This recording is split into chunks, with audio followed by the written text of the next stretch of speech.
got a situation here where I'm halfway through painting a model. This often happens, and you discover a mould line which suddenly stands out more now that you're looking at the model in closer detail and you're painting it, and it wasn't caught or was in a difficult place to deal with. And really, what do you do now? Do you just ignore it, or do you carry on painting the model, or what's best? So rather than using green stuff or going at it with a scalpel or a file to try and remove that mould line, I mean, it's kind of inconspicuous in that you wouldn't necessarily see it, but sometimes they do stand out, and I thought on this model it might be worth trying to deal with it a wee bit. So what I've got here is some Winsor Newton modelling paste, acrylic medium. Of course it's white, because often some of these other products, they're not going to be white. Green stuff's going to be green, for example, or some other colour. So if I can get an angle on this that works. If I get someone with one of these plastic tools here, I'll try and film it as best I can, but I've got a wee bit of the modelling paste on the end of this.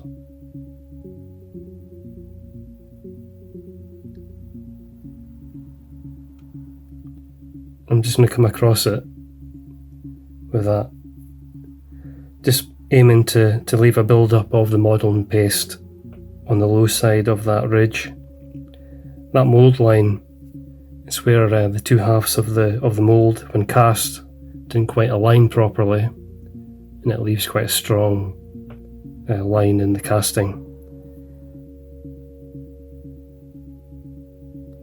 And the advantage of this stuff, I mean, it's very much a paste. I mean, it's almost paint really, but it tends not to shrink when it dries. Some of the green stuff products, the liquid green stuff, things like that, tend to shrink as they dry. That just helps disguise that very obvious mould line. So I'll let that dry and see how it looks, but that should do the trick. And that's the end result. I went back over it, just a little bit more of that modelling paste, just to take away the worst of that little mould line, just to tidy up the leg a bit. And why not, spending long enough on the model, might as well just try and make it slightly better. And the good thing about the stuff is that it dries pretty quick, and it's white. There's no worrying about having to reprime or anything like that. And best of all, you're not cutting away at the model or sanding anything. So that was just a little bit of an extra thing to take a look at. We'll get on with painting the model now. So in this part of the series, I'm going to paint this animal skin effect on the griffin. I think that's like a leopard skin design as far as I can tell. We've got the orange and then kind of beige colour on the inside of the legs. I think I'm going to use just a painting method for this. Yeah, I think I'm just going to use Juquero orange as a base colour for that. Looks to be a good match. And then maybe the Fugan orange shade over it as a good basis. And looking at the light coloured areas, probably treat that the same way as I did the lighter feathers, and make use of some of that wash that I made for that stage. So just a case of coming in with the Juquero orange, maybe a couple of coats of this to get it everywhere needed, and then we'll see how it looks. It's funny that although at the start of this I had imagined I was going to make use of a few of those contrast paints, I just find myself automatically kind of rejecting them for a lot of the paint jobs that I do, just in favour of something a bit more what I would class as a traditional painting technique, opposed to the one pass with a contrast paint. I have used them on some things, and I can imagine them being really useful if you were doing something small and detailed, maybe an epic space marine, like a Blood Angel army or a Ultramarines epic army, where spray your models white and then put the appropriate contrast paint over them. But for the stuff that I'm doing, I do seem to prefer just the general appearance of, a base paint, maybe a shade for a wash, and then some layering and highlighting. It just seems to suit these older minis especially. And I can kind of tell sometimes when a contrast paint has been used and it's just not necessarily what I'm trying to get. I think the shades are useful. I've used them pretty much from the first point of getting back into painting. Was never really in painting before, but certainly in the past while that I've been doing some of these models, I really do like the shade paints, or the shades to use in conjunction with paints like this. I think they're a great combo. We'll see how this comes out using these more traditional paint methods. Like dry brushing and things like that. It's pretty old school. Well, this is going to need a couple of coats to get a smooth result. But in terms of those contrast paints, I have been using them recently.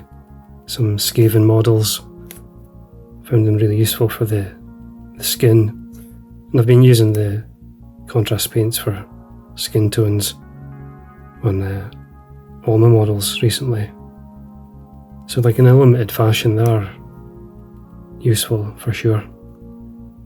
Just need to find better ways of integrating them into the paint jobs that I do.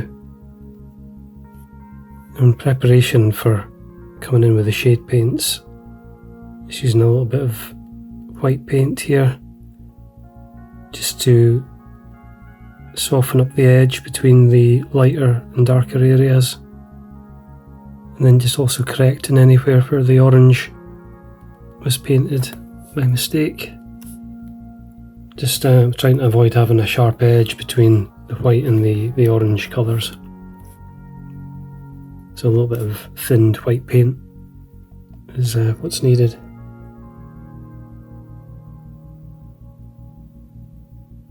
Just using small strokes at the edge, like that.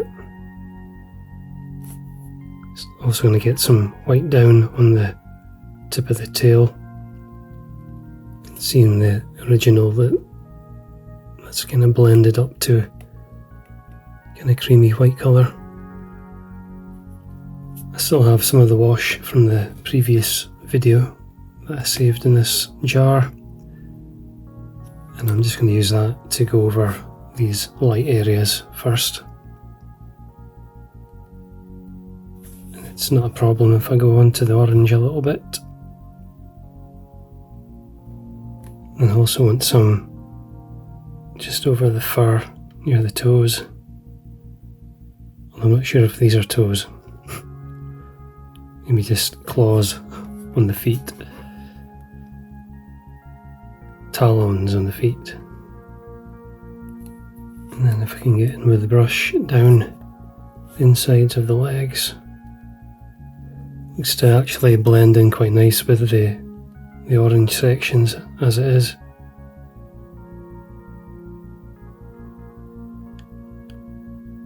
And now time for the Fugan orange shade. And the trick as always is to try and get everything painted or coated at least with the shade before it dries, in an attempt to avoid the little tide marks and things. My intention will be to do some layering on top of this anyway, with the orange paint back up to a lighter orange, so we can live with some tide marks if we get them. In terms of the sculpting, I think it's a pretty successful representation of all that fur. You know, when you think about how tricky that would be to sculpt, considering the technology and the way these things are cast and moulded and whatnot, it's amazing how well it comes across as being this kind of tufts of fur on the backs of the legs and feet. It's actually blending in quite nice with the lighter areas that I washed previously, which is good, makes it a bit easier. Okay, that's it for the orange wash. It's looking like it's worked okay, so let that dry properly and then can move on. I'm just back with the Juquero orange, just to re-establish that base coat colour, but I'm thinning the paint quite a lot. And this is just to start building up to a brighter orange and smoothing out that base layer that's had the shade washed over it. And I'll probably go over this a couple of times, certainly a couple of times, maybe 3 times, depending on how well this goes on, just to make a decent layer. I have done the white there on the inside of the legs, but it's tricky to show that on camera just because of the angle. The only bits I won't do right now are the fur. I'll come back to that later on and just do a little bit of dry brushing with a brighter orange colour. And then on to the Troll Slayer orange now, which never coats particularly well. At least I find it doesn't. I think the key is to go with the old multiple thin coats and not try and get greedy with one pass. The idea is just get some on that's been thinned down so it goes on smoothly, and then let it dry and come back over it again a couple of times, and it'll start to build up. I've got to remember that a lot of this lower torso is going to be covered with those black spot markings anyway, which will cover a lot of the orange skin here. And then, as mentioned, back over again. And with the Troll Slayer orange out, I'm just going to do a little bit of dry brushing.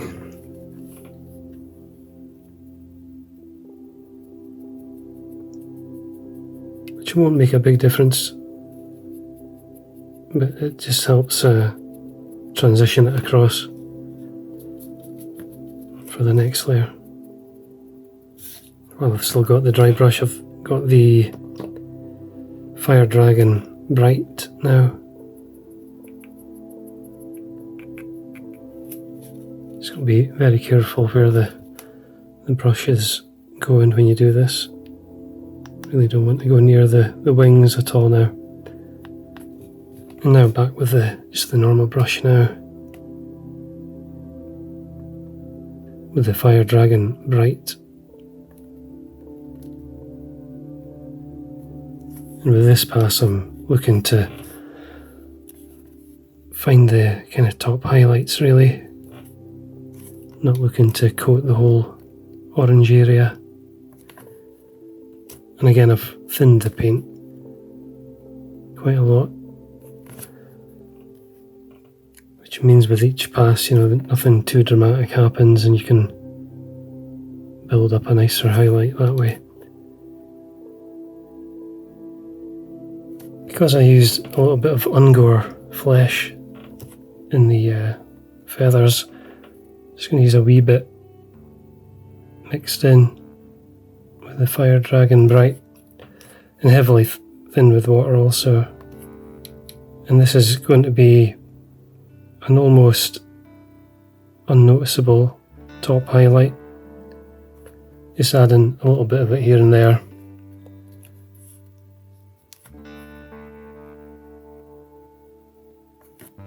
And as I say, it'll dry and not entirely disappear, but it's one of these things that you're better to do it in an almost unnoticeable way first, and then you can come back if you want to strengthen it anywhere.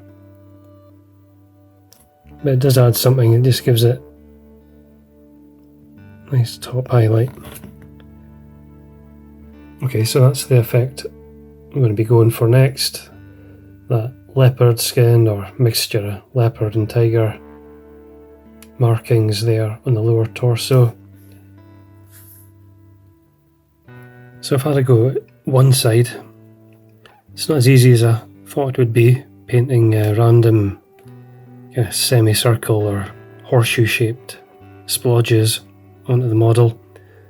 Always a pity when you're having to paint on top of what was a quite nice smooth painted orange layer. Kind of feel like you're spoiling it a wee bit. But this is the design.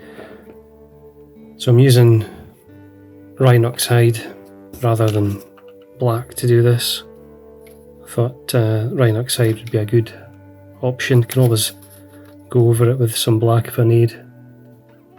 In general, it's just a case of slightly thinning the paint so it goes on easy.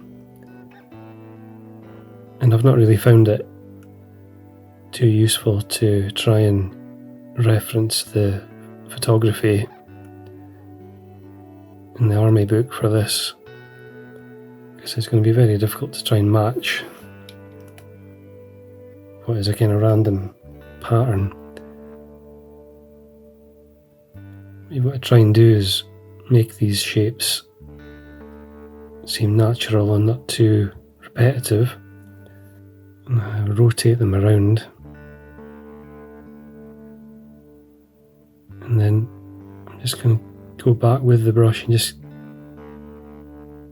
give it a bit of variation in the shape, and then every now and then smaller dot. So it's really like this. So I'll carry on adding these markings and then you can see how it looks. As I move down this leg, the little markings get smaller. And it looks like there should be quite a lot of them. Sometimes they're solid dots also. Just trying to keep it in keeping with the other side so they don't look too different. Just in terms of the size of the markings and the quantity. Just experimenting with a little bit of watered down red mixed with a bit of orange, just due to the fact that in the original there seemed to be a bit of red painted into the centre of those markings. It can be hard to tell. It certainly seems to be on the larger markings, so I'm just going to go for it. Worst case, I can spot in some of the original orange again back into those areas.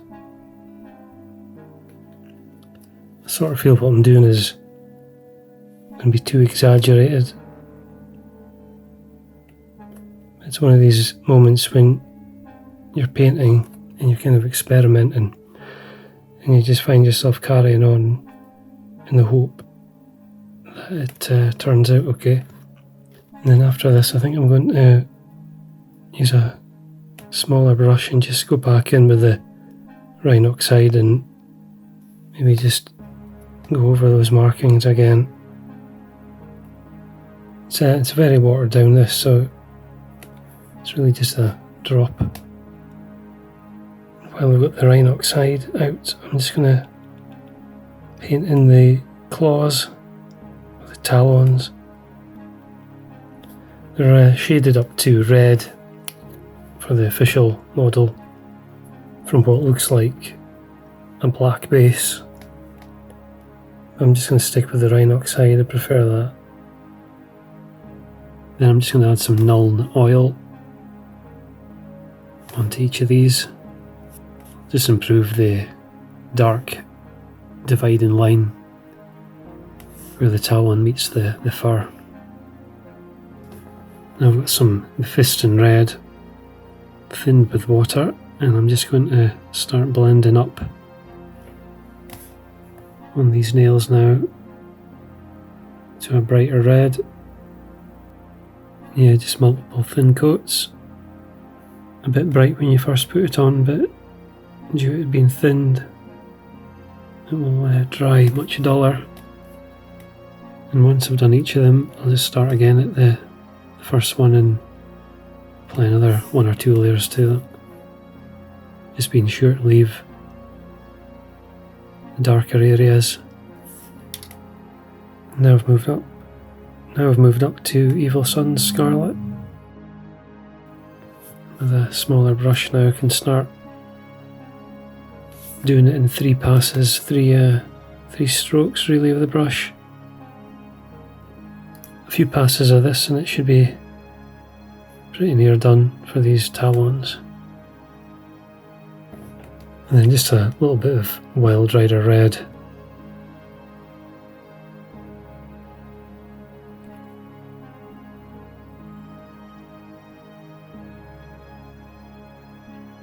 I think I'll start the inside of the mouth and the tongue with some Screamer pink.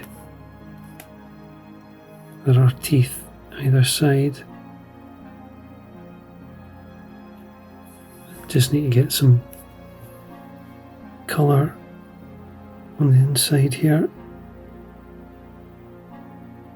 And then just a little bit of Screaming Skull to try and catch out these teeth. I have to go over them a couple of times just to catch all the areas. And then to get a bit of shade into the mouth, I'm just going to use Agrax Earthshade for that. Just over the tongue and the teeth all at one go. The photography shows the model with a pretty dark, if not black, interior there. So I'll just go with the Agrax. So on that tongue I've layered in some pink horror. And now I've got some Emperor Children. Which never feels right, using the paints named after the baddies when you're painting one of the goodies.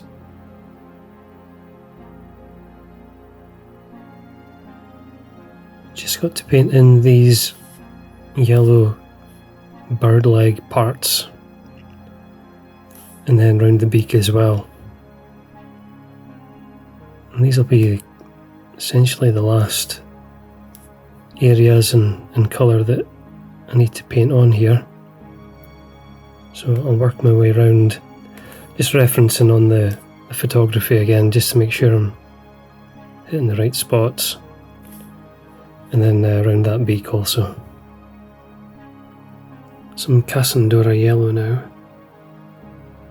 to get the shade onto these yellow parts. Don't want too much on, don't want to spill over to the other areas. It's good because it just gives you that definition for these little, almost like plates. Just a bit of edge highlighting with some Uriel yellow. Probably a couple of passes of this to build up a nice yellow highlight. Now the beak is interesting in as much that the yellow highlighting is towards the back of the beak where it meets the rest of the head, and then the actual front of the beak is to be kind of blended out to a red colour, through orange and red.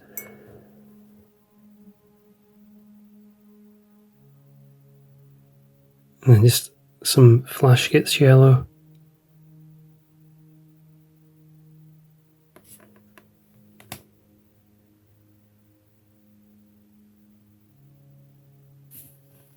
Okay, that's the base yellow done now. What I need now is a number of layers blending down, just checking over at the photography, blending down to an orange and then a red. So I'll start with Fire Dragon Bright.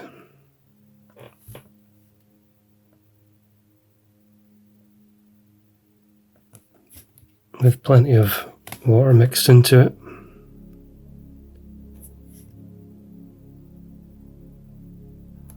And then next with the Troll Slayer Orange.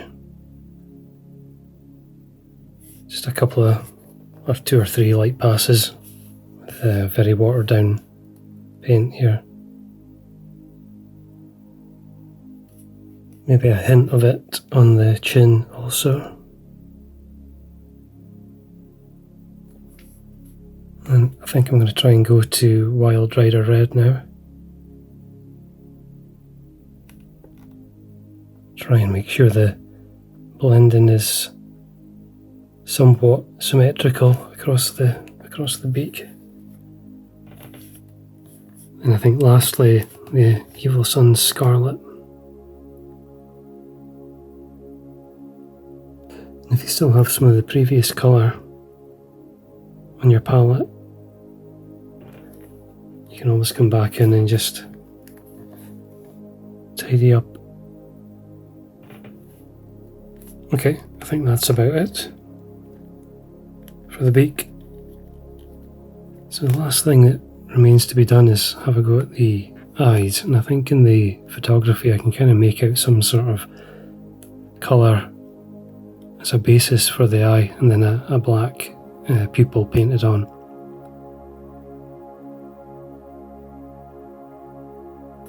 I'm just going to put a little bit of the red in there,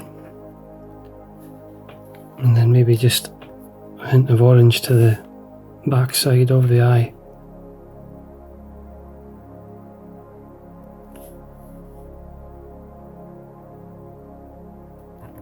I suppose it's just to create that little sense of fire in the eyes. You wouldn't want it to be an outright red eye. And then I've got a little bit of black now.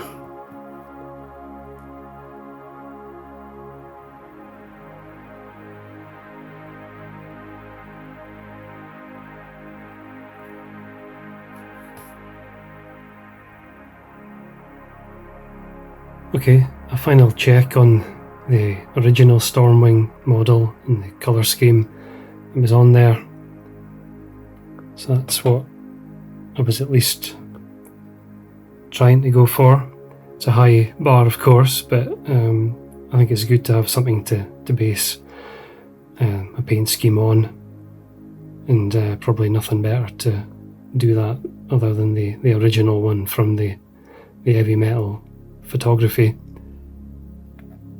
And here's my version of it, completed. I think I've captured most of what should be there. Not to the same standard as the Mike McVeigh heavy metal one, but I can at least identify it as being of a similar colour scheme at least. So all that remains now with this model will be to get the base done, give it a spray with some varnish, maybe put a dot of gloss in the eye, and then we can look at getting Eltharion glued on, which I hope will be an easy process. At this stage I probably have to admit that I've not tried fitting them on yet, So I'm just hoping that it'll all come together. But in any case, thanks very much for watching the video.